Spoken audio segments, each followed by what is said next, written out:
Washington, the Pentagon plans to invest more than $20 billion in munitions in its next budget. But whether the industrial base will be there to support such massive buys in the future is up in the air, at a time when America is expanding munitions at increasingly intense rates. The annual Industrial Capabilities Report, put out by the Pentagon's Office of Manufacturing and Industrial Base Policy, has concluded that the industrial base of the munitions sector is particularly strained, something the report blames on the start-and-stop nature of munitions procurement over the last 20 years, as well as the lack of new designs being internally developed. Some suppliers have dropped out entirely, leaving no option for replacing vital materials. Other key suppliers are foreign-owned, with no indigenous capability to produce vital parts and materials, setting up the risk that a conflict with China could rely on Chinese-made parts. And the military's desire to tinker with existing designs rather than create brand-new weapons has left the industrial base with a lack of design experience, which means design skills for critical components within the missile sector industrial base are at risk, the authors write. All this is happening as the U.S. is expanding munitions at a rapid rate. For instance, the Special Inspector General for Afghanistan Reconstruction concluded that 1,186 munitions were dropped in that country during the first quarter of 2018, the highest number recorded for the first 3 months of the year since tracking began in 2013. That number is also more than 2.5 times the amount dropped in the first quarter of 2017. Mackenzie Eaglin, a defense expert with the American Enterprise Institute, said figures in the report line up with worries from senior military leaders over the last 2 years.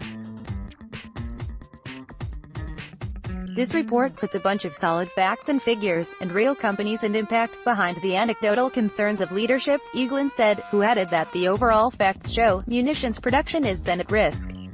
An overall issue identified by the report is a lack of diversity in the industrial base, as well as a lack of knowledge on how to develop new systems. The loss of this design and production capability could result in costly delays, unanticipated expense, and a significant impact to many current and future missile programs, damaging the readiness of the Department of Defense, and negatively impacting a foundational national defense priority by placing the ballistic missile production capability at risk, according to the report. While there are a pair of new projects underway, the long-range anti-ship missile and the joint air-to-ground missile, neither is truly a new design as much as it is modernization for existing capabilities. Neither program features significant design work, the authors note, adding that the DoD remains concerned that the design engineering capabilities needed for tactical and strategic missile systems may not be readily available in the absence of a long-term demand signal. Related, the risks facing the Pentagon's high-end electronics and radars as to diversity in the industrial base, well, there isn't any, with the authors concluding that Raytheon and Lockheed Martin account for about 97% of the DoD's munitions and missile procurement funding. But while those two firms are doing well, there are concerns about sub-tier suppliers in the realm of thermal batteries, SRMs, solid rocket motors, fuses, jet engines, inertial measurement units, IMUs, GPS receivers, seekers, and warheads, as well as how healthy that base will remain in the future. 4 industrial areas stand out as high-risk areas of concern: solid rocket motors.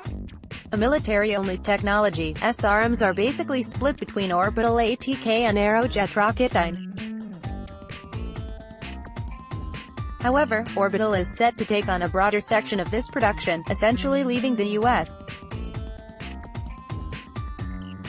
with only one producer of this vital equipment, which the authors warn can lead to cost increases due to lack of competition, decreases in internal research and development efforts, and risk of security of supply if a catastrophic accident should occur. Thermal batteries used in all DoD missiles and guided munitions. There is one unnamed manufacturer of these technologies who controls about 80% of the market. Should something happen to that company, the DoD's munitions stock could be endangered. In addition, the near monopoly means there has been a lack of investment in improving the technology. Fuses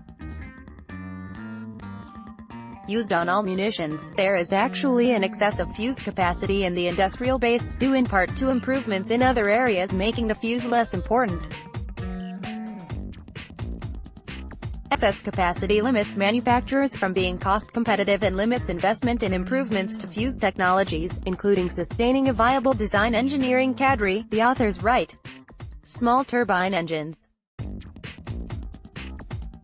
There are currently 2 companies involved in this sector, but one, Teledyne Turbine Engines, has announced it will be leaving the business in 2018, leaving only Williams International to supply this capability. Overall, the authors found that of the 121 second-tier suppliers for munition capabilities, 98% of them were single, sole source. And of the 73 third-tier suppliers, 98% were also single, sole source. America's supply of bombs and missiles may be imperiled in the future thanks to a lack of suppliers and a reliance on Chinese companies to provide key materials. Paul Weatherman, U.S. Navy. There are also concerns about materials used in the systems. For example, the department is facing rising costs for ammonium perchlorate, used in almost all DoD missile programs. The sole producer, American Pacific, is only operating at 10 to 15% of capacity due to limited demand. As a result, there have been large increases in cost per round of chemical compound, a trend likely to continue into the 2020s.